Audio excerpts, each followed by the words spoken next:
20S GT3 as we see the championship standings, and that's another interesting dynamic that we're going to see play out. There's 4 cars really that can win the championship and 2 at the front, very, very close points-wise. Yeah, Patrick Kujala and Sam Dehaan in the Ram Racing Mercedes have a 6-point lead over Rob Collard and Sandy Mitchell, and then their teammates at Barwell Motorsport in the sister Lamborghini, Adam Ballon and Phil Keane, 2nd and 3rd respectively. James Baldwin and Michael O'Brien are mathematically in contention for the title, but must win the race tomorrow and hope that the 3 teams ahead of them have problems of their own. Jack Mitchell in 5th can't win the overall championship, but he is very much in contention along with his teammate Jordan Witt for the Silver Cup Championship, which we'll get to in a little more detail later on. Well, if you thought it was close in GT3, you ain't seen nothing yet, because we have 2 categories, well 3 classes of car actually, but 2 class championships going on this weekend. The GT3 cars are the quicker cars at the front of the field, but further back in GT4 it's even tighter. Daniel Vaughan and Jamie Caroline in the number 97 TF Sport Aston Martin are just 2.5 points clear of Jordan Collard, son of GT3 contender Rob Collard, and Patrick Mathiasen in the HHC Motorsport McLaren 520S. Also in contention are Conor O'Brien and Patrick Kibble in the 2nd TF car, Academy Motorsports Matt Cowley in the Ford Mustang, and the 2nd HHC car of Gus Bowers and Chris Westmail, all in contention. Well, let's head down to the pit lane, shall we? See what's going on down there with David Addison. It's all a bit different for me, being allowed out of the box for a change down into the pit lane. Teams are getting ready. Everybody with face masks on, inevitably. New sets of the Pirelli rubbers going on the cars, ready for the first part of qualifying. GT3 cars set to go, cars being dropped down. And of course, Andy, on a nice long circuit like this, where you split the classes, GT3 and GT4 in isolation, at least getting track position and getting a clear lap in shouldn't be too difficult. The flip side of the coin is you've only got 10 minutes then, so you're not going to get too many laps in at all.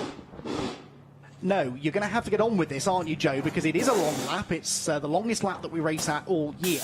It's the latest in the season we've run for ever, pretty much. Getting tyre temperature up in those Pirelli tyres is not going to be easy. Realistically, in a 10-minute session, how many hot laps with hot, sticky Pirelli tyres will you actually get?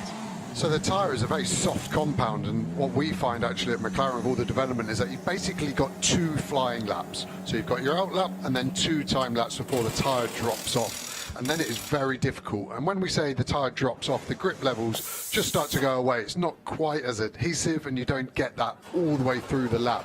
So if you haven't got it done in those first 2 laps, you're probably looking at 5 to 6 tenths of a second drop.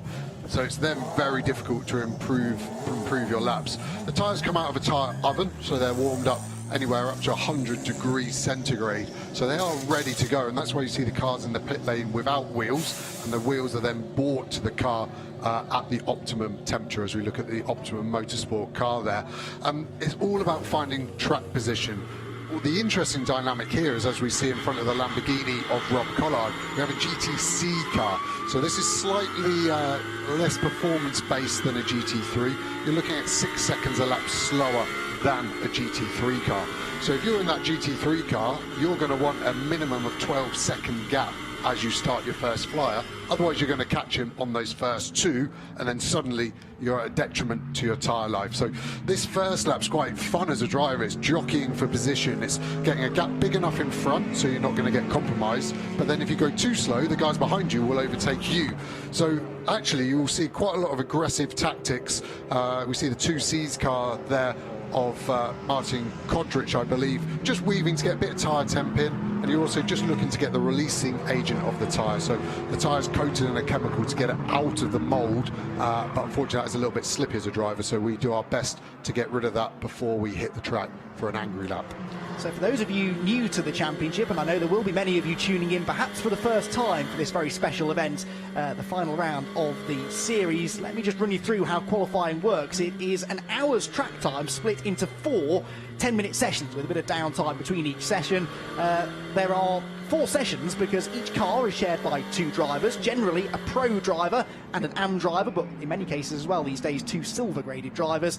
Each driver in each car gets a 10-minute session to themselves. So this is session number 1, driver number 1 for the GT3 and GTC teams heads out. Their fastest time is then added to the fastest time of driver 2, who goes out in the 2nd session, and it is the combined time across both drivers in the car which will decide the eventual grid order. The same then happens with GT4 a little bit later on, and after the hour is complete, we have our full grid. So this is not necessarily the session that will ultimately decide the way they'll line up for tomorrow's 3-hour race, but it certainly will have a bearing. Now, so far this weekend, Joe, it's been interesting to watch the free practice times as they've been coming in. The teams, many of them were testing here yesterday. We've had 2 60-minute practice sessions today. It's front-engine cars. We'll finish that point in a moment, because number 9 car, Angus Fender, in the 2Cs Motorsport car, is all at sea, having parked at the side of the road going into Village. That looks mechanical rather than a mistake. The lights are back on, the car fires back up. Joe, you know these things like the back of your hand. What might that be? Yeah, interesting. You see a bit of dust in the background, like he'd run wide, which would be pretty exceptional for an outlap. But it does look like he's power cycle and centre, and I was fortunate enough to be one of the main development drivers for the 720S GT3, so I do know it like the back of my hand. And sometimes, unfortunately, you do just get a sensor issue and the car needs to go off and on again. And hopefully for Angus, that's all he needed, and he can get on his merry way. And yeah, we're going to start to see these times coming in thick and fast. We've got a few guys still only just leaving the pit lane, so it will be an interesting dynamic. The guy who goes fastest first won't necessarily be the guy who's there at the end of the session. Yeah, it's the biggest grid we've had all year, 37 cars. It's actually the biggest single race entry we've had since Donington Park in 2014. So there are 25 cars across the GT3s, 20 of those, and 5 of the GTC cars, which are all out on circuit. So it's a pretty full grid, even just for this one session. So it does take them all a bit of a while to get out there and get up to speed. Just before the lap times start coming in then, as I was starting to say a moment ago, Joe, this is a front-engined car circuit, isn't it? These long, constant radius, high-speed corners. You need the grip over the front of the car. One of the great things about this championship is you do have variety. You've got the front-engined Aston Martins and Mercedes, the mid-engined Lamborghinis and McLarens. This does seem to be a circuit that, in theory, doesn't suit those mid-engine cars quite so well. Yeah, I think you're correct in some ways and wrong in others, and I'll tell you exactly why I think you're wrong. I think the advantage this time of year is that the front engine cars have a more even weight distribution, so that's better at bringing the front tyre up to temperature, whereas the mid-engine car, as we see in Formula 1, is the quickest way of making a car. But then when the balance of performance gets involved to make all of these brilliant cars do exactly the same speed, as I'm told by the authorities above me, then the little nuances of chassis dynamics comes into play. And what you're alluding to is completely right, and I think at the moment in time the front engine boys have got a little advantage, but we may see that change over a stint. I think the mid-engine cars look after their tyres better, so that's another dynamic, as we see Chris Buncombe finishing his first flying lap directly behind his teammate, the world's fastest gamer James Baldwin, and they're slightly lower than potentially they would want to be. That was Buncombe going up to P10, so it'll be interesting to see where he can end up before he hands that car over to, obviously, former Formula 1 world champion Jensen Button. Yes, who will be out in session 2, because session 1 is for the AM drivers, or the slower silver graded drivers, so in theory the next session should be the really quick one. But yes, this number 3 McLaren, the second car this weekend being run by the Jensen Team Rocket RJL squad, is the one that Chris Buncombe shares with 2009 Formula 1 world champion Jensen Button, who never had a podium at Silverstone in all of his years of Formula 1 competition. He had 2 4th places and a 5th on his debut, actually, back in the year 2000, which I can hardly believe was 20 years ago, driving a Williams, and now he will be at the wheel of a McLaren, as the team that he spent the final few years of his F1 career with, but a rather different car. He's not driven the GT3 car, certainly in the dry before today, and I think he was saying the other day, this is one of the original test cars from McLaren. It's a very old car, it's done a lot of miles, but it is still going to be reliable, I'm sure, and hopefully we'll see it towards the sharp end. At the sharp end, by the way, it's one of our championship contenders that is quickest right now, Rob Collard in the number 78 Barwell Motorsport Lamborghini with a 1:59.232. That is the fastest time so far in the session, but the fastest time we've seen so far today across practice was a 1:58.1 set by the number 6 Ram racing car of Yelmer Berman in FP1. So we've got a little bit more time to find. Lewis Proctor is second for Optimum Motorsport in their number 96 McLaren, and Giacomo Petrobelli in the number 38 car, which is the other Optimum car, isn't it? It's the Aston Martin, excuse me, that he shares with Tom Canning. Good to see Aston Martin and TF Sport back in the GT3 ranks. He is third quickest at the moment, but I think, Joe, that is all going to start changing. Arguably, it's the last lap of the session that should be the quickest. Yeah, definitely. We saw the Optimum car leaving the pit lane late, the 96 of Lewis Proctor. He's actually up to third now, and on a purple 1 as we see James Baldwin, the guy I was speaking earlier, the world's fastest gamer. So this time last year he was sitting at home in his pants probably playing the PlayStation, and now he's currently pole position by nearly 0.2 of a second over Collard. So the timing screens are really lighting up. We're starting to see some guys go quickly as the cameraman does my job perfectly and goes on to Loggy, who's on a purple sector 1 and a green sector 2. When we say purple, this is fastest overall, so no one's been faster than him in that sector, and you can see that on the timing graphics. Nearly 2.5 tenths quicker than anyone in sector 1. Sector 2, and then unfortunately sector 3 is now 0.15 off the fastest lap, so he's got one last little sector to go into Luffield, the longest corner possible. The sunlight in Ian Loggy's eyes, looking like a demon, not blinking at all. Gets the thing gone and full power. You'll see the cars, although they're big and heavy with lots of horsepower, very rarely spinning them up, very complex traction control systems in all the cars, as he just goes P4, 0.3 off pole position currently. Quickest AM driver out there, though, for nearly half a second, quicker than Sean Balfe in the number 19 Balfe Motorsport McLaren that's just jumped into 5th place overall. So top 3 cars are silver graded drivers, in theory quicker than the AMs. James Baldwin quickest, Lewis Proctor second, Rob Collard third, then Loggy and Balfe 4th and 5th. And indeed, this car then, Giacomo Petrobelli in 6th position. They're the top 3 AM drivers who will hand over to the much quicker pro drivers for the second session. So if these guys are getting into the top 5 in this session, that really sets them up well for when the pros jump in qualifying 2. Here comes Petrobelli then in the TF Sport Aston Martin, the team that won the championship last year. And he comes across the start-finish line, and it is 4th quickest for Petrobelli. So he jumps up a couple of positions then ahead of Ian Loggy, certainly, who's down to 6th, because also improving is Al-Faisal Al-Zubair in the number 11 2Cs Motorsport McLaren, also making a race-by-race entry this weekend, who moves into 5th place. Yeah, and I think Giacomo Petrobelli, I mean, that's got to be worth half a second just his name over his same car as Andrew Howard, I'd say. Unfortunately, picking on Andrew for having the slowest British-sounding surname out there, as we see Proctor just getting a little bit sideways there, kicking up the dust, accelerating easy flat through that last kick before we get onto the Wellington straight. It's got a nice clear lap. You can see GTC car behind. A little bit confusing potentially to tell the difference between GTC and GT3. If it's a Porsche or a Ferrari, it's GTC. That's the easiest one to go with for now, until I work out if we've done some clever differences that I can work out. Accelerating over the line, just skirting the gravel track limits. Always a prevalent issue in UK motorsport, but I think he'll get away with that one, and that puts him up to 3rd position. Doesn't actually improve, just a thousandth slower actually, so it's getting interesting. And I think this part of the session, it's good to look at people lower down, people you expect to be higher up, and the one that jumps out to me at the moment is probably Adam Ballon, all the way down in 15th position. Yes, that's a good point. I was about to mention Sam Dahan, who is only 7th championship leader, who we ride on board with now, I believe, heading out of Club Corner. But you're absolutely right. Adam Ballon, 3rd in the championship, and he's just seen the checkered flag and didn't improve. So the car that he shares with Phil Keane, only 15th quickest after this first part of qualifying, with others behind him going quicker as well. This is Sam Dahan then, who arrives here 6 points in the championship lead, along with his teammate Patrick Kuyala. He is 7th quickest at the moment, the 5th highest placed silver graded driver, who arguably should be a bit further up the order. The car we're watching now, though, is going very, very quickly. James Baldwin, 2nd place at the moment, half a second off pole, but his middle sector is a purple, his 1st and 3rd sectors a personal best. He's got the GTC Ferrari in front to give him a handy slipstream across the start-finish line. Let's hope that didn't delay him too much through Luffield. Can this be a provisional pole position time?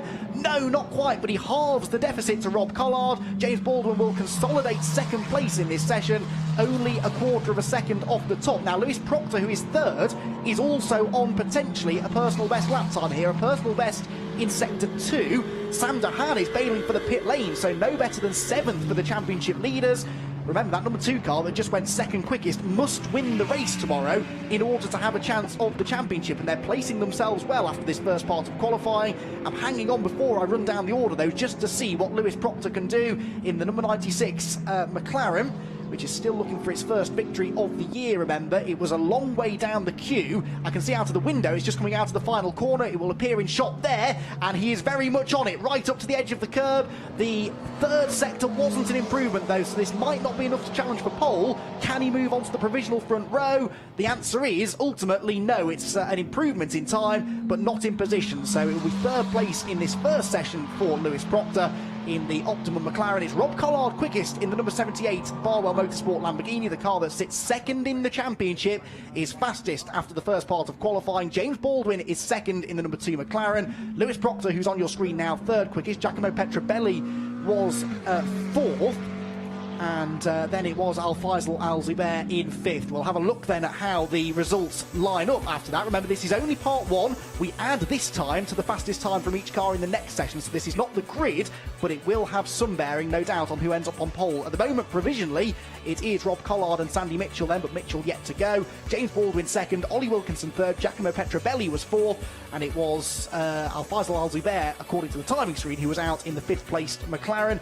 Ian Loggey sixth, Patrick Kuyalas, Sam Dehan, was seventh, and he is the championship leader. Remember, then it was Sean Balve eighth, ninth place Angus Fender, and Richard Williams in the Audi, who we didn't really get to see, was in 10th position. In GTC, by the way, the fastest car was the number 24, which is the only car being shared by 3 drivers, and that car was being driven by Lucky Kera. At the top of the times, though, it was Rob Collard, championship contender, who was on pole, who was quickest. Rob, really good start to the weekend, and that was very close indeed. We're just talking tenths at the end of the session. Yeah, absolutely. The Barwell Lamborghini has been fantastic today. It's my first pole position. I think we've got pole. They said on the radio I had pole, but the cars are still going around, so fingers crossed we've managed to get the last one of the year. It's a tough weekend, this, because you've got a championship to win, you've got a race to try to win, and it's the most strategic race of the lot, with effectively 3 pit stops, 4 stints to worry about as well. Yeah, absolutely. The Silverstone 500 is a great event. You know, it's my actual first time on the Silverstone GP circuit. People can't believe Really? I've never raced on the GP circuit, so a lot of firsts for me this weekend. But like I say, the car's going really well. Sandy's been doing a stunning job this weekend, so fingers crossed now he can go and do a good job and get us right at the front of the field for race 1. It's been a real change, I know, driving a car like this compared to touring cars with all the aero, but you seem to have taken to it really well. Yeah, I've taken to the racing really well, but the actual qualifying, as you know, in BTCC I've been struggling with, and the team have worked really hard with me this year, and yeah, we had pole, I think, today, so that's good. We also had Spa recently, so that was we've had a lot of time in the car, and I think that's really starting to show now in my driving that we can be not quite as fast as Sandy, but we're tapping on the door now, all the pro drivers. Rob, good luck for the weekend. Well done. Thank you. Thank you, David.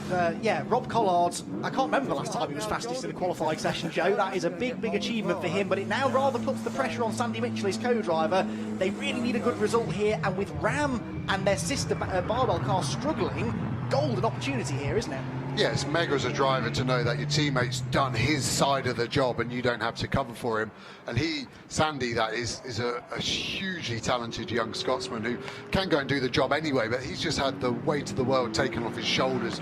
Not going to have to look for that 3 or 4 tenths. That's the interesting bit of the aggregate times, is you can help out your teammate or you can hurt them. But his job now is just to go and basically match Phil Keane, who's Ballon's teammate, and just do that, and that is possible in sister cars. So it's always interesting to pit teammates against each other and see where they are in the food chain. So Phil Keane then jumps into the 72 Lamborghini. Phil Keane, Mr. British GT for many, isn't he, really? He's won more races than anybody else in the championship.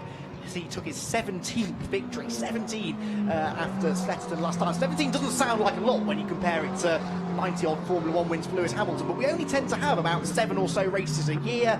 Phil Keane's been competing in the championship for longer than I care to remember, and probably longer than he cares to remember as well. And he did break the tie that he had actually with Johnny Adam, who was also racing here this weekend. They were on 16 wins apiece before Snetterton. Phil Keane and Adam Ballon were able to win that second race. It does mean, though, that they have a 20-second success penalty to carry into the final pit stop. We'll get into this in more detail tomorrow, but basically, if you're on the podium in the previous race, in either GT3 or GT4, then you have to spend extra time in the pit lane in your final mandatory stop. There are 3 mandatory stops in the 3-hour race tomorrow. That could well leave them with an insurmountable mountain to climb. On board with Sandy Mitchell then, the car that sits on provisional GT3 pole. And Joe, as he heads through one of the most famous sequences of corners in British motorsport, talk us around a lap. So he's just finishing the last part of Magnus Beckett's. You can see the rev lights on the top of his dash. They'll start to illuminate all the way up, and they'll just shift up. You see the gear number in the middle. He's now in 5th gear. He'll be grabbing 6th any time now. And then depending on how confident he is, it's either a 4th or a 3rd gear corner here in Stowe. So let's count them down. 1, 2, and he's got 3rd really late. So he basically only wanted that 3rd gear for the acceleration, not the engine braking. So he's obviously confident in the rear end of that Lamborghini as he's hard onto the brakes. 2nd gear into the first part of club, reprofiled those years ago now, and it makes this second part very difficult to stay on the track and full throttle. But he's nice and legal, he won't have any problems with that. But unfortunately, 2 GTC cars in front of him, he's going to catch them most probably on the brakes the next time by. The Porsche won't have ABS. Hopefully he's going to give him space, which he does, and he's going to be in on that Ferrari, most probably in sector 4 on this lap. Hard on the throttle, on the brakes, get the front end in, patience, and go. 600 horsepower or so in this Lamborghini Huracan.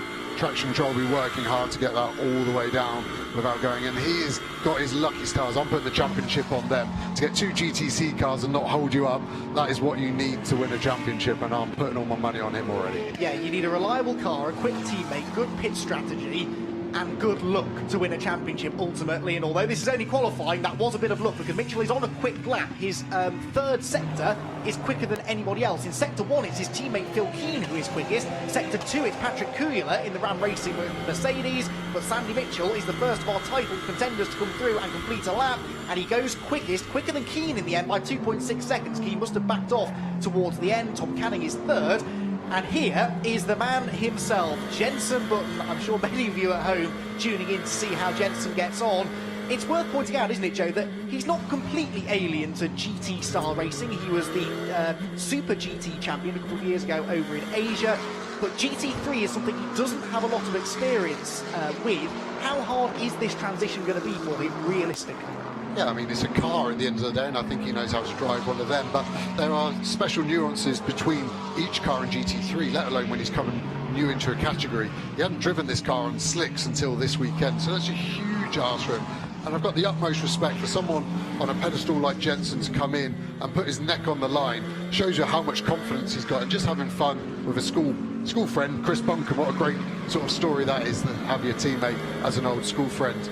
And he's obviously going to be competitive, as we see him changing the dials there. Traction control on the middle and ABS. We went down to traction control 1, which is the lowest setting, and ABS 3, which is getting to the end of no assistance. So he's obviously feeling a little bit more confident, I would say, if he's turning those assists down, and that naturally leads to more lap time. The car's going to give you more throttle and more braking performance at a detriment of stability, but I think he's probably got the car control to deal with that.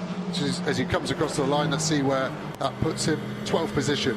I'm sure he hasn't been down in 12th for a long time, so he's going to have to dig deep and see what he's got in the store. I'm not sure where it was he finished in his final British Grand Prix appearance. It was possibly somewhere around 12th place though, so you might actually not be far from the truth there. Patrick Kuyler was quickest. I was about to say this car is provisionally quickest in this session, but now it is Charlie Eastwood in the number 7 car that has gone to the top of the pile. The number 7 Aston Martin that he shares with Andrew Howard, Beach Dean AMR team that has gone quickest. But remember, it is the cumulative time, it's the 2 times added together that will decide the grid. So although Phil Keane is quickest in this session, we'll have to wait until after the session to see exactly how that's all going to play out for the eventual grid positions.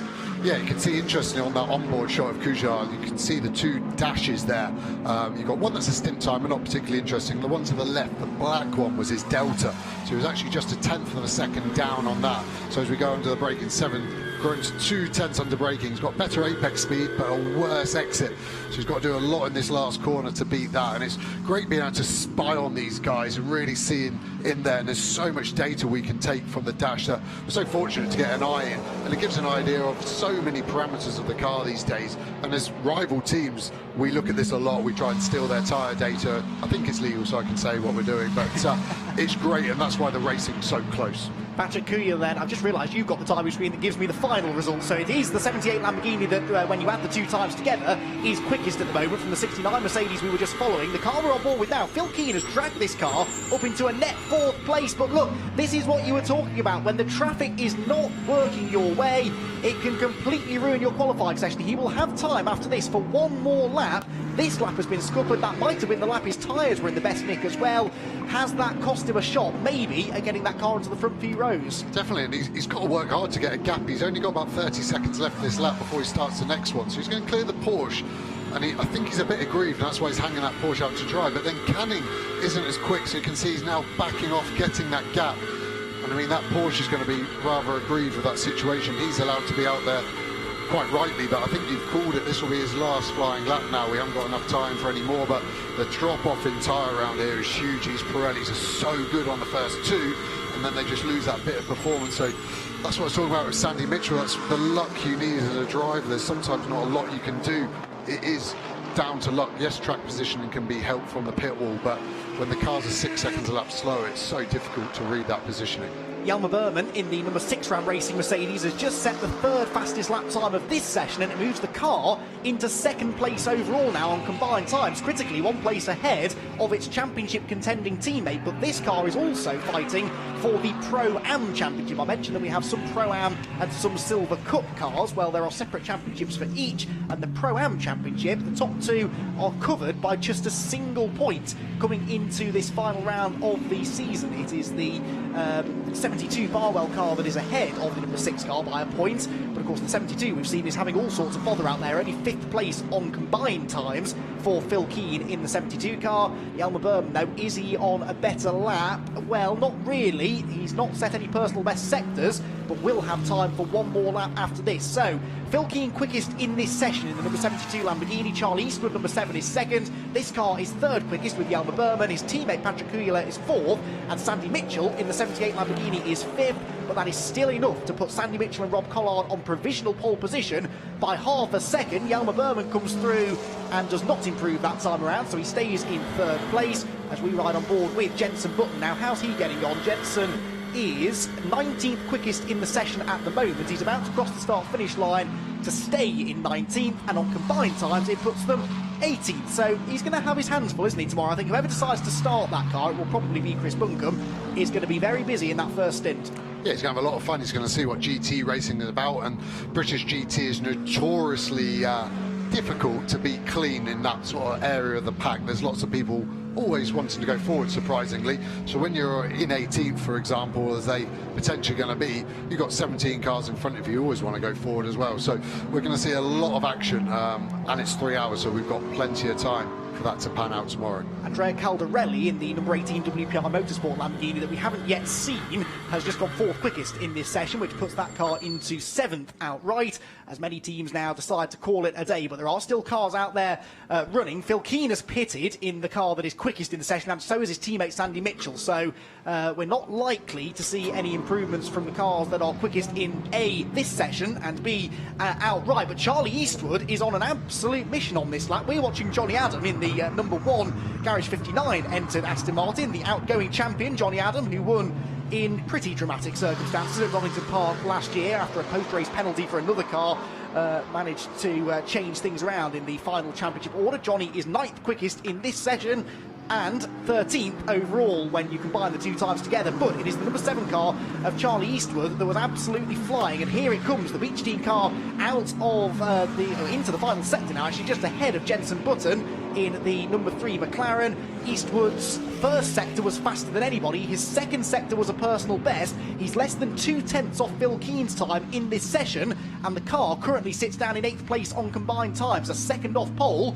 I don't think this is a pole position time for Charlie Eastwood, but the young Irish star is about to come across the line to set what should be this car's fastest lap of the session. Can they improve? They are 8th on the provisional grid at the moment. The lap is completed, and disappointingly, no, it was an improvement in time. No, it wasn't. The final sector went away from him. So Charlie Eastwood, although it looked as though he was on for a good lap, sadly, in the end, no significant improvement. So it's Phil Keane in the 72 Lamborghini that is quickest in part 2 of qualifying, with number 7 Charlie Eastwood 2nd, number 6 Yalma Berman 3rd, number 18 Andrea Caldarelli 4th, and 69 Patrick Kuyler was 5th quickest. Now, that means that on provisional pole, when you combine those times together, it will be the 78 car on pole position. But Joe, we've got all 4 of the championship contenders, I beg your pardon, in the top 5 on the grid. We couldn't really have scripted that much better, could we? No, that's brilliant, and that's going to be hugely interesting tomorrow. The interesting one there is, for me, Ian Logie has done amazing there. Pro-Am car, 2nd overall. You can see the car shares with Jelmer Button, less than half a second off 2 silver graded drivers, and you can see the Pro-Am and the silver differences on the screen there. If it's a black number, that is a silver car, and if it's a gold, that's a Pro-Am. So you can see there's a good mix, and the championship do as well as they can to equate that handicap, to be fair, but normally you see in qualifying the silvers with that slight advantage. This then is your provisional grid for the Silverstone showdown tomorrow. Sandy Mitchell and Rob Collard get pole position, with Jelmer Button and Ian Logie due to line up alongside them. Their Ram Racing teammate in 3rd position for Sam Dahan and Patrick Kujala. As there on the right, Jensen Button walks away. On the left, James Baldwin, world's fastest gamer last year, has a debrief with the team. As I said, James Baldwin and his teammate Michael O'Brien must win the race in order to win the championship. So parts 1 and 2 of qualifying done, but don't go anywhere, because parts 3 and 4 for the GT4 category are coming your way in a moment or two. It started not in ideal fashion for the number 9 2Cs Motorsport McLaren, which stopped on its outlap in part 1 of qualifying, but did eventually get going once more. It was Chris Buncombe at the wheel of the number 3 McLaren for part 1 of the session. Whilst Lewis Proctor in the 96 McLaren was one of the late stars in that first part of qualifying as well. Whilst McLarens were looking quick, no one could go quite as quickly as Rob Collard in a qualifying session. Who'd have thought it? The man, famous for being a better racer than qualifier, was fastest in part 1 of quali. He handed over to Sandy Mitchell for part 2, and Sandy was able to do a good enough job to retain the provisional pole position. Also towards the front of the field, though, will be their 3 championship rivals, the 69 Mercedes, the 72 Lamborghini, and the number 2 McLaren, all in the top 5 on the grid. David Addison, this is shaping up to be a thrilling final round. Jensen Button, Chris Buncombe, this is friends reunited, isn't it? But Jensen, it's been a tough day at the office, I gather. Yeah, I mean, we didn't get any testing before we came racing here, and Chris hasn't driven for 14 months or something, and I've never driven a GT3 car, so it's been it's not been the easiest, but yeah, we're definitely just there's something missing, definitely. And we're really struggling to get tyre temperature. It's so cold. Yeah. Pushing it as hard as we can, but you know, you're on the back foot if you don't do any testing. You can always copy the other car, but you know, that suits these guys, but it doesn't seem to be working for us. So yeah, but it's all fun. You know, it's great to see so many cars here, you know, in the championship, which is fantastic, and these boys did a pretty good job. But it seems like a really tough weekend just for McLarens in general. So do you feel you're making steps forward each time you go out, or are you still at the same level? We don't feel any different from the first time we drove the car. Right. So yeah, it's a funny one. You know, we've tried lots of different things for the setup, but none of it really matters if you can't get any tyre temperature. And you know, you come out of the pits and the front tyres are shuddering, and when you finish the run, they're shuddering as well. So you're just waiting the whole time to get the car working. So yeah, we don't know why. We're looking at it. Our brake temps have been very low. We've been running a different pad to the other car, but still, it's yeah, not easy. But tomorrow is another day, and we should have a lot of fun out there, hopefully. I suppose that's the positive. It's a 3-hour race. A lot can happen.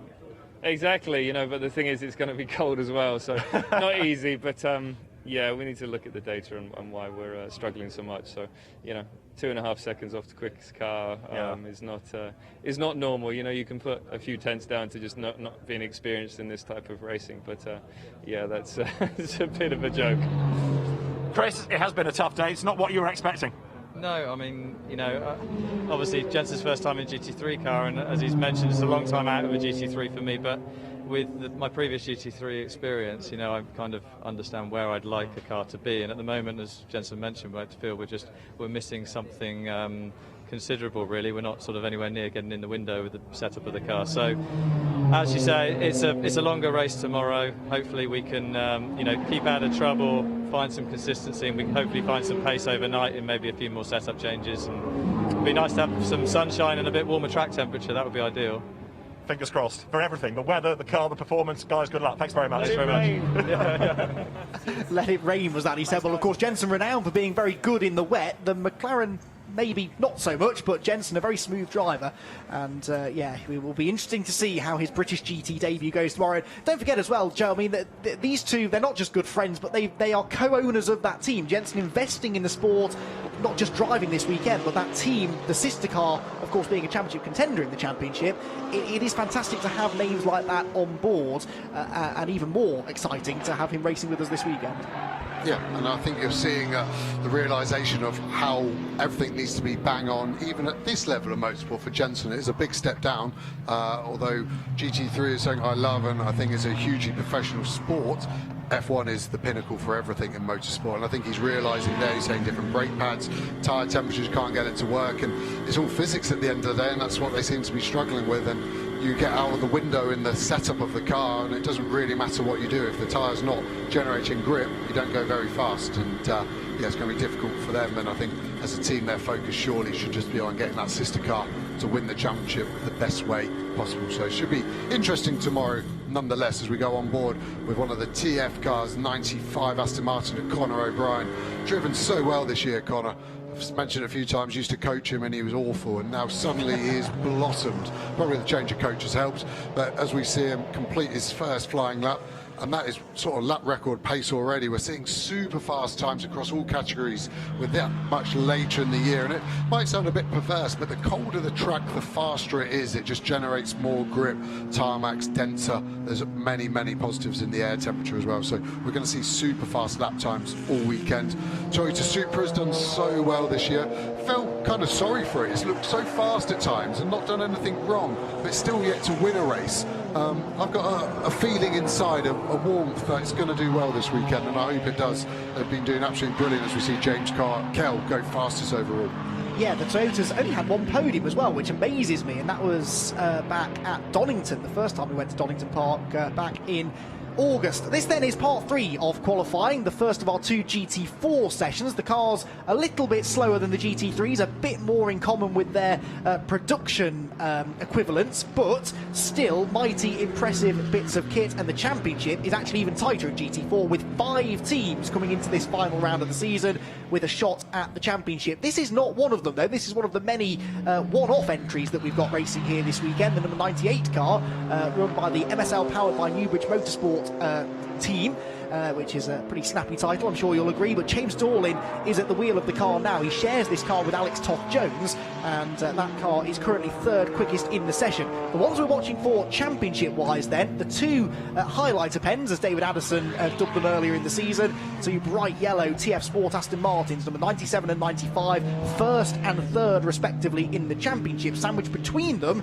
is the first of the 2 HHC Motorsport McLarens, also in contention, and that is the Jordan Collard and Patrick Mathiasen car, which is the 58 car, and the sister car, the 57, mathematically in contention as well, because Bowers and Chris Westmail. And in amongst them all is the Ford Mustang, Matt Cowley, who has had a couple of different co-drivers this year. Therefore, it is only him that can win the championship in that car, rather than the driver that he shares it with, which is Will Moore once again this weekend. Matt Cowley 4th in the championship, along with the 2 Astons and the 2 McLarens, could be champion by the end of the weekend. Toyota then, quickest at the moment in the qualifying session, and going even faster this time. James Kell, who has come up through very rapidly through the club level racing ranks, racing and winning in Mazda MX-5s, in Ginettas, and now here in the GT4 category. And he shares this car with Sam Smelt, who will be out later on. But James Kell, Joe, is going very quickly. This will be a new benchmark time of a 2-minute 10.839. He's over half a second quicker than anyone else. That's amazing when you consider that he's half a second quicker than anyone else, and then from 2nd all the way down to 8th position, it's covered by 3/10. So it shows you how close this category is. Apart from James Kell is absolutely smashed out the ballpark there, as we've seen actually the 97 of Vaughan close that gap down to a 10th. So we saw the GT3s, they definitely sort of have 2 or 3 laps on the tyres where they drop off. The GT4s are slightly better, they might get the 3rd lap. And when I talk about these laps, obviously the Pirelli tyre doesn't know how long the lap is, so it can actually sometimes be half of a lap and then it drops off on that last one, so it is unfortunate.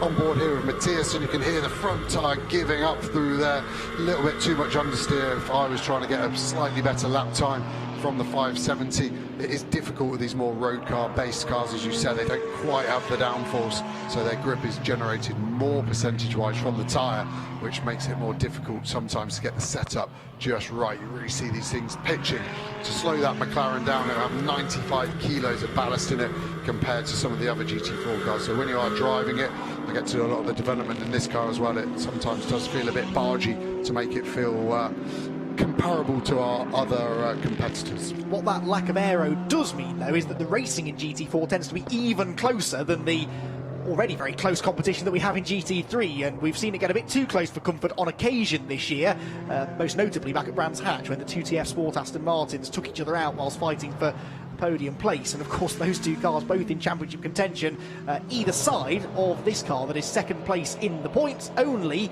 2.5 points off the championship lead. And Patrick Mathiasen will come through now, 7th at the moment. Does he improve?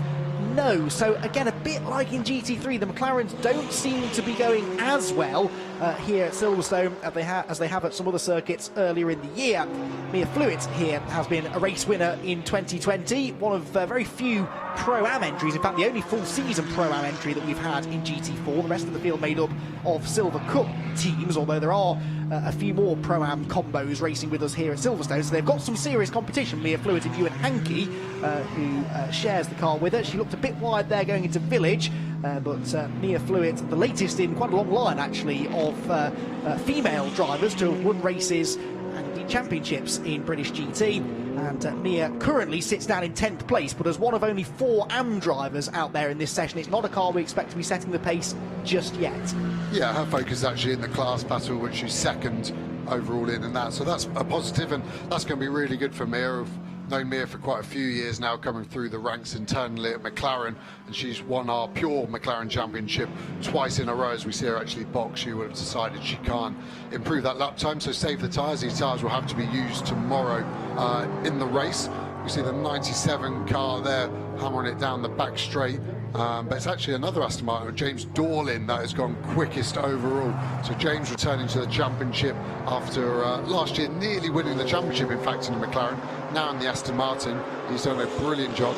Keller's also on a lap in that Toyota, and he's only half a tenth behind, so we're seeing some super tight gaps in this GT4 qualifying so far. Yeah, the Toyota not fighting for a championship. This car most definitely is, so this has to be a good lap here from Dan Vaughan.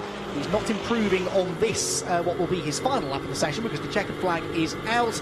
He is currently 3rd quickest, but only just over a 10.5 away from the fastest time set by James Dorlin. So James Dorlin in that number 98 Aston Martin, not run out of the same stable as the TF Sport car you're following on screen now, but a similar car that in theory should be just as quick around here, and indeed appears to be so, because the second sector for Dan Vaughan is quicker than anybody else, but his first sector was a good 0.3 of a second slower than James Kell. So James Kell on a good lap, he will get to the finish line first, and then Dan Vaughan will be about 15 or so seconds behind him. So James Kell's time will come in imminently. He's about to come out of the final corner as Dan Vaughan goes into the 3rd from last corner. He gets a lot of curve there through Brooklands. James Kell's time, I think, is going to move him onto pole position. It doesn't. The final sector, the tyres didn't have anything left in them for that final sector, so Kell stays second, half a tenth off pole, and Dan Vaughan has the same problem, I think, and dives for the pit lane. That's exactly what you were saying. The lap times from both Kell and Vaughan looked odds on to go to the top of the pile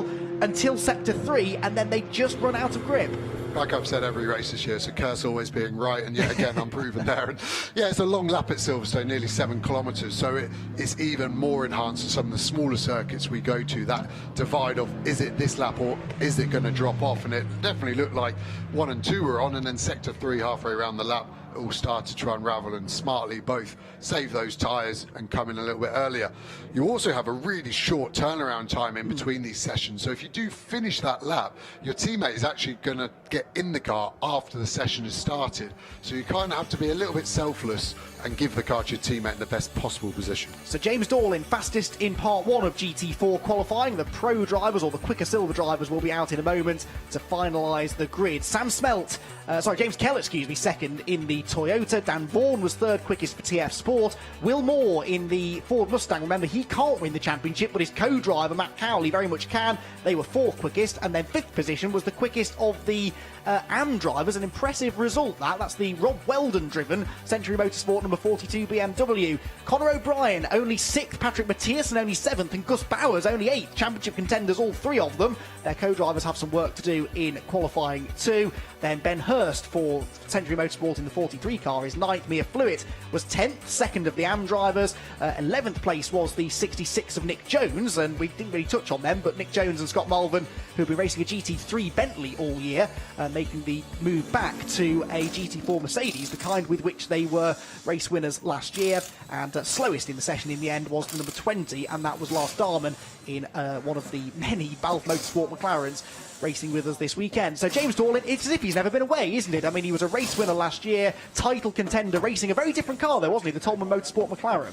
Yeah, he's a seriously quick kid in the Porsche Championship as well. He's looking at winning the championship there, and he is very good. And I think that's something that's quite rare these days in a lot of younger drivers, is the adaptability. So by that I mean being able to drive a front engine car, mid-engine car, or a Porsche which has the engine in completely the wrong place. So he's done a mega job, and I can't wait to watch him race tomorrow and hopefully get a bit of a surprise win potentially.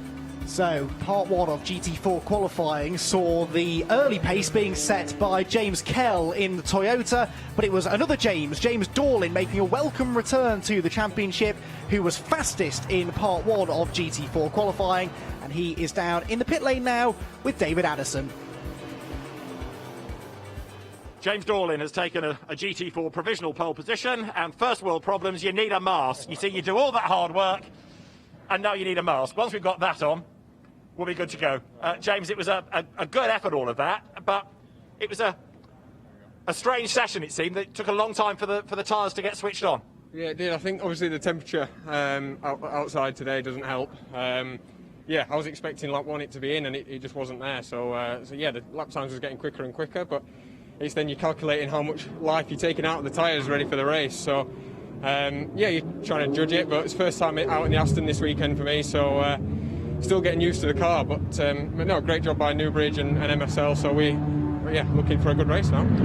It's a difficult weekend in a sense for you, because you've got the Porsche and a championship to win there as well, haven't you? Yeah, that's right. So we've just done qualifying in a Porsche and put it P2 on the grid, and obviously now we're at the minute P1. So yeah, the transition is a bit tricky, but yeah, so far so good. Okay, now Alex Toth-Jones has just gone out in your car. What can you expect the track to feel like now? Yeah, well, I just said to him there that obviously, like you said, the tyres taking a little bit longer to come in, but yeah, he knows what he's doing. You know, he's experienced, especially in these cars. So it's more him telling me what to do, I think. Job well done so far, James. Well done. Thank you. Cheers.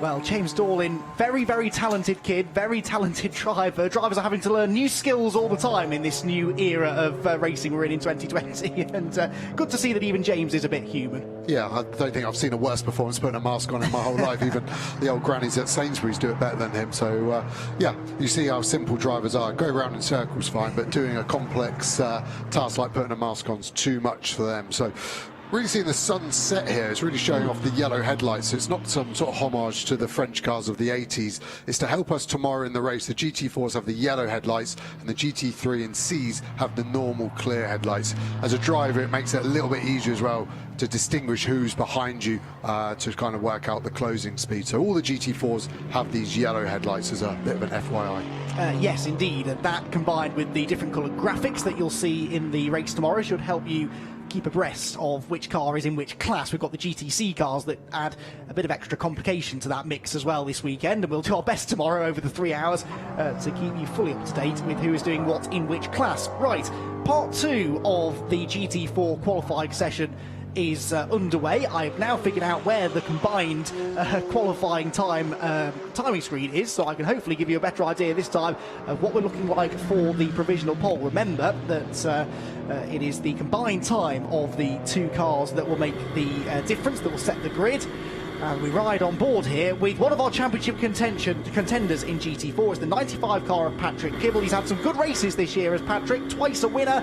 And Joe, this could be the lap that sets his destiny through this final qualifying session of the year. Yeah, great to always ride on board on a race car, and we've done so much of the GT3, so now doing the GT4 is a great way to see the differences. Visually, you can see the speed difference in the aero corners, Maggotts, Beckett's, Chapel, most probably somewhere in the region of 20 to 35 kilometres an hour slow, a little bit wide on the exit, Kibble has a wiggle, and on the way down, Hanger straight, just looking at his delta, a bit hard to read, but I think that is only pluses, so unfortunately he's a little bit slower. It looks like a tenth slower, and that would have been of his teammate Vaughan so far. So a little bit wide track limits wise. I hope for him the race director's not watching it. You've always got to have a wheel on the racetrack. You can't leave that curb or white line into club. Full power, looking to get the front end in here without lifting, which is difficult because when you're on the throttle, the majority of the weight sits over the rear axle, so the front end doesn't quite have that bite you want. Here you're telling yourself the softest brake possible, such a fast corner, Abbey, or new turn one as drivers call it because we can't remember corner numbers, flat now through Village, and big brake here, relying on the ABS, stop the wheels, locking up. You can see some lights coming up on the dash indicating which wheel wants to lock. Inside left there, unwind the steering lock. Cars accelerate better when the steering is straighter, and then you gain that time all the way down this straight. Looks like he's within a tenth of the fastest lap that car's done, so he's done a good job so far. And you're just thinking 2 corners to home, just don't mess up, pick your braking spot near that polystyrene board on the right, trail the brake into Bookland, late apex, hard on the throttle. Luffield, like going right at a roundabout, you have 2 goes at it, that's intentional, let it run wide, pick a second apex, straighten that wheel all the way up to the gravel trap, and off we go through Woodcut. Not really a corner in a modern car, you can cut the curb, shorter distance, should create greater speed, and he comes across a 2:11.2 we see on his dash, and he'll carry on. He's probably got another lap before the tyres definitely drop off, as we see the sister car, so you get an external shot of what that Aston Martin GT4 car is doing from the outside. You really see that front end dive to the floor when the brakes are applied, that splitter getting as low as possible to the ground, generates the most downforce, and as he gets on the throttle, the rear does the same.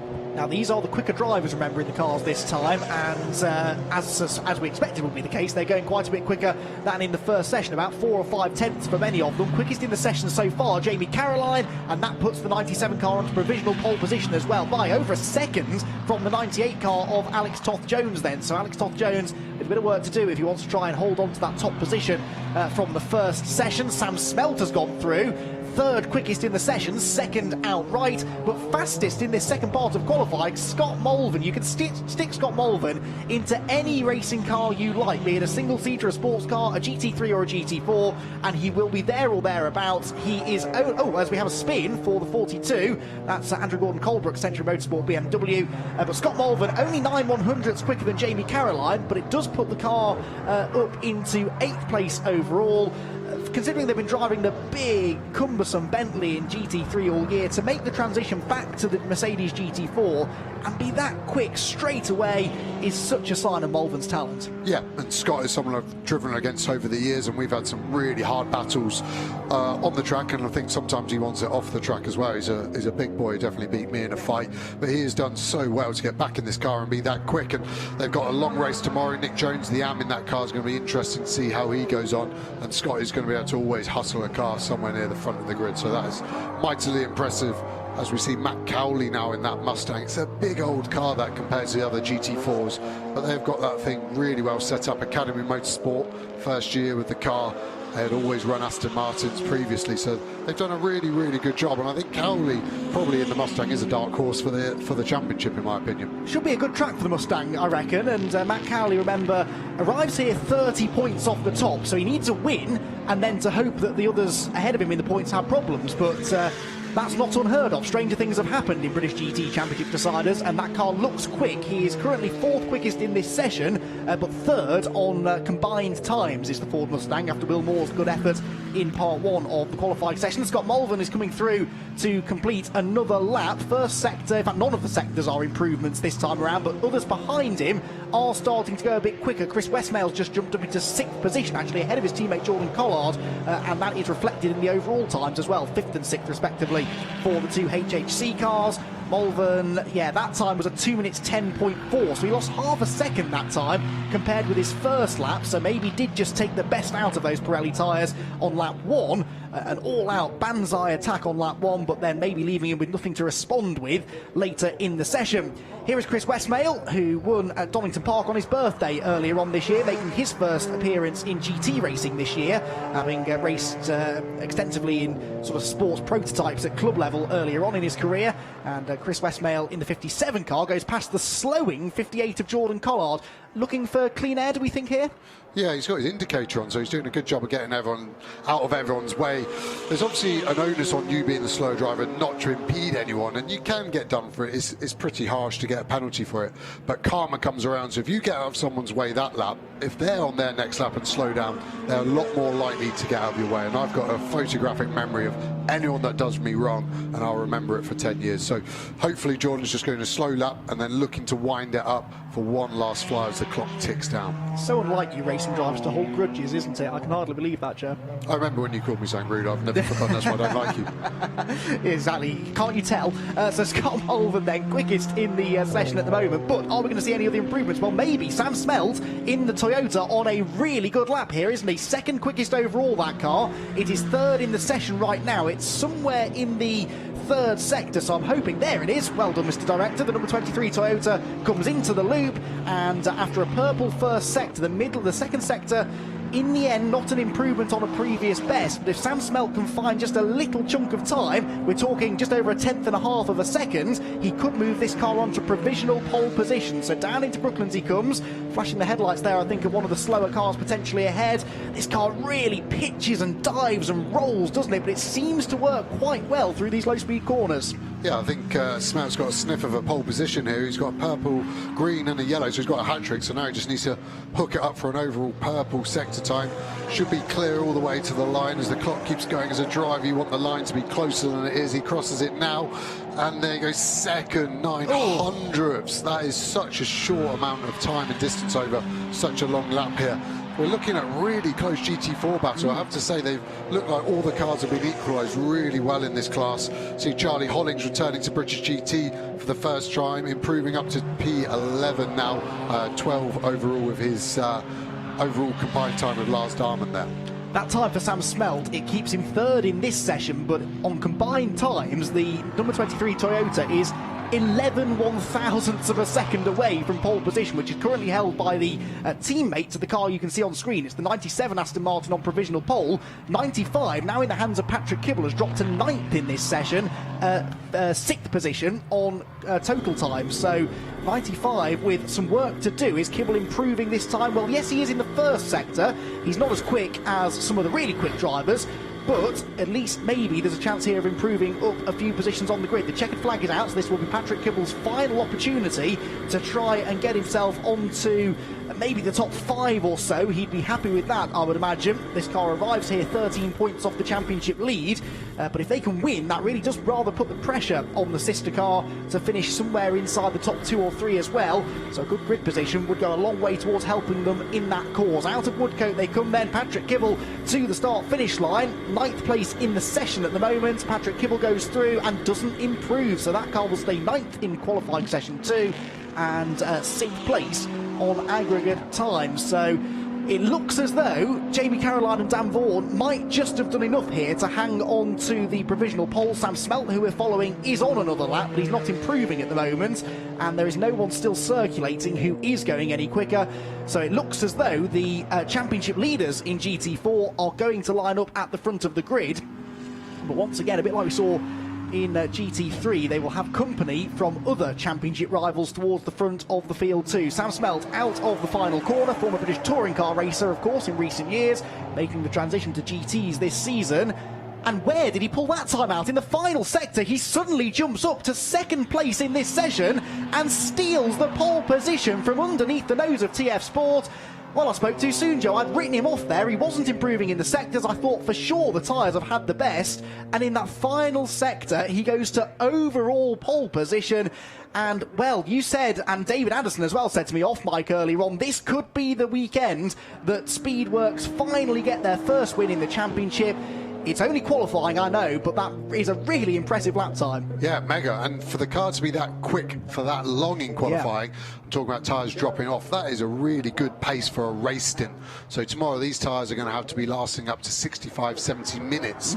So suddenly the focus shifts on it being quick over one lap to the stint average being as quick as possible. And I would say they're in the box seat for both of those, which is it's a rarity. Normally you've got one or the other and it's always a trade-off, but that Toyota looks properly hooked up round here. And they've got no success penalty either. They were off the podium at Snetterton last time, so yeah, maybe this could be their opportunity to finally bag that first win. So it's the Toyota on provisional pole position then. Let's have a rundown at what the grid will look like in GT4. It's the championship leading Aston Martin that will be second of Jamie Caroline and Dan Vaughan, with Matt Cowley and Will Moore also in title contention, third on the grid. James Dorlin on his return is fourth with Alex Toth-Jones. Gus Bowers and Chris Westmail are fifth with Patrick Kibble and Conor O'Brien, one of the surprises in that session, but not for such positive reasons, only managing sixth quickest. Patrick Mathiasen and Jordan Collard likewise seventh place for the car that is second in the points, and their championship rivals on the front row. Scott Malvern and Nick Jones are eighth with Rob Weldon and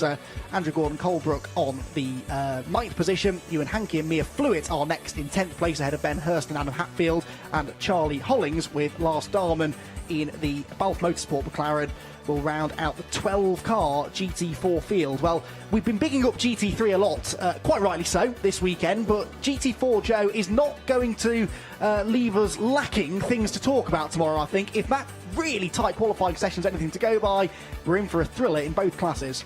Yeah, 1,000,000%. I think what's interesting is the closeness, but also we've seen some pretty dirty driving, I would call it, Brands Hatch, between the two TF cars, and it's rare to see that between teammates. Yeah, it's going to be a really fascinating 3 hours of racing tomorrow. But before that, let's catch up with our provisional GT4 pole sitters. James Kell, that's turned out to be quite a session. Sam's put the car on combined pole position. Is this going to be the weekend for the Toyota Supra finally? Fingers crossed. I mean, it's been there or thereabouts all season, but hopefully this race weekend we can be up there near the top. It looks like a Toyota-friendly circuit. You know, it's got long straights, this place. The car can stretch its legs, can't it? Yeah, we were chasing a few problems through Friday, yesterday and today, free practice, but seemed to have resolved all that, and the car's just come together in that qualifying session. It felt really, really good, so really confident with the car, and hopefully we can push on in the race tomorrow. We were talking about Sam setting pole position. Of course, half of that is your efforts as well, and you only lost out by a Nats crotchet, didn't you? Yeah, no, I got held up on my fastest lap by another car, so it was a bit unfortunate because I would have been a few more tenths clear, but still managed to pull it together, both of us, so yeah, the amalgamated time has definitely helped us out there. It's going to be tough, isn't it, in GT4? I mean, we're talking about thousandths of a second in qualifying. There's a championship on the line, and all these different shapes and sizes so equally matched. Yeah, there's definitely going to be some stiff competition, especially all these guys going for the championship. I mean, you know, with some of our success and some of our affiliates throughout the year, we're not in the fight, but we're definitely still pot hunting this weekend, so we're definitely looking to get at the front. But a 3-hour race, a lot can happen. You've got the different strategies that can play out. So you know, this is only the beginning. Isn't it? Exactly. I mean, we're starting on the front, but it doesn't mean we're going to finish at the front. So yeah, we'll see what happens and just play it by ear and just hope that we can lap consistently and keep the car clean, basically. James, well done on today. Good luck tomorrow. Thank you very much. Cheers. Thanks. Thank you, David. So James Kell then in the Toyota that will line up on pole position tomorrow. And it's going to be a fascinating 3 hours of racing. Well, we've talked a lot about what it takes, Joe, to get a car around this Silverstone Grand Prix circuit really, really quickly. And whilst Jensen Button didn't set the fastest time in his qualifying session earlier on, I think it's still worth watching how he did it. Yeah, Mr. Smooth in Formula 1. Let's see on board in a GT3 car. Obviously complaining of front-end grip, so let's have a look how much steering lock he needs to his corners. It's a soft brake here. Should leave it in 6th, ideally there, so he's obviously not confident of the front end, in my opinion. Get it down to 3rd. You can see the main dash there, the green boxes, they're actually tyre pressures and temps, so they're green on that. I can't quite read the numbers, but they want to be somewhere in the 1.6 to 1.7 bar region.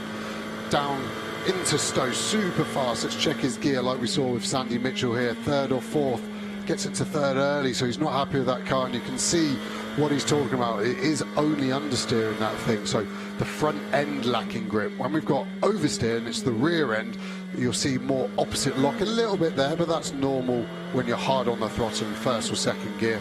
There's only so much grip a tyre can give you. Unfortunately, I'd always like more.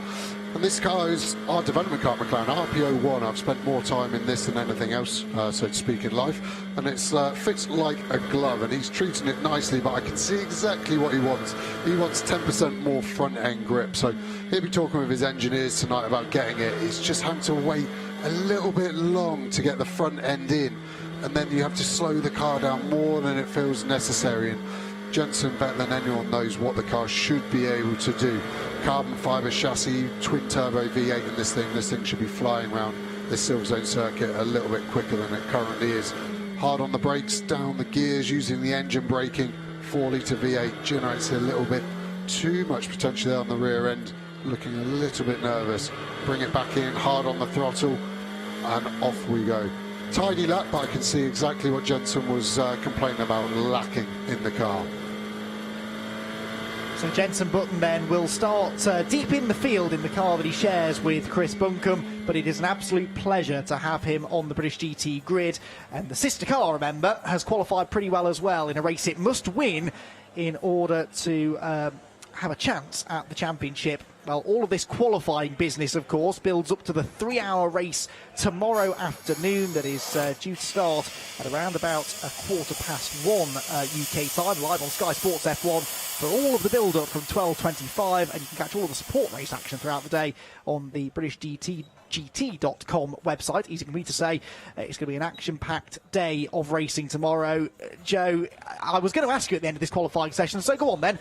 Who's your pick for GT3 and GT4 championships? I'm not that cruel because it's just impossible. It's still too close to call. I'll do it. Sandy Mitchell Collard GT3, and I'm going to go Vaughan and Caroline in GT4. I think from today's qualifying and the fall of the championship, I'm putting my neck on the line. Let's go for it.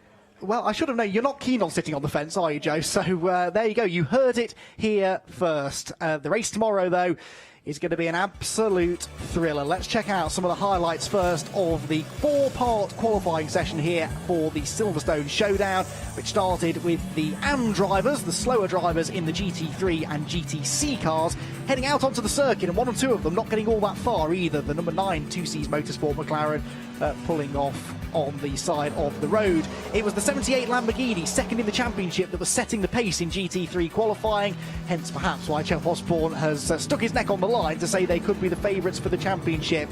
The number 2 McLaren was the fastest of the McLarens in GT3 qualifying on a weekend at which the McLarens have not looked like the car to have, but Michael O'Brien and James Baldwin got some really good lap times out of their Jensen Team Rocket RJN car. Speaking of Jensen, Jensen Button himself, co-owner of the team, got into the car for part 2 of qualifying that again saw championship contenders at the pointy end of the grid. All 4 of our GT3 championship rival teams will be inside the first 2 or 3 rows of the grid. Bit of a gravelly moment there for Sandy Mitchell as he pushed on to provisional pole in GT3. Phil Keane salvaged something for the sister Barwell Motorsport car after a slightly slow first session for Adam Ballon. Phil Keane managed to drag the 72 car towards the pointy end by the end. Then we moved on to GT4, where Aston Martin seemed to be the car to have. The number 23 Speedwork Toyota was there or thereabouts in session 1, though. James Kell taking the car out for part 1 of qualifying and mixing it with the front runners. It was a non-championship regular this year, at least, in James Dorlin, who was quickest in part 1 of GT4 qualifying in the number 98 Aston Martin, but the championship contending Aston Martins from TF Sport were not far behind. In part 2 of qualifying, though, things would start to change as James Dorling came in to hand over to Alex Toth-Jones. Alex was not quite as quick as James had been, and that opened the door for some others to come through and challenge for the outright pole position in GT4. 95 car, though, was not one of them. Patrick Kibble struggling to only 9th fastest in his qualifying session. Not struggling as much, though, as Andrew Gordon-Colebrook, who had a spin coming out of the Beckett sequence of corners. Thankfully, no damage done, but that will not have done the tyres any good at all. Scott Mulvern was fastest in part 2 of qualifying, but it was a superb final effort from Sam Smelt that, when combined with his teammate James Kell's time, put them onto provisional pole position for the final round of the season.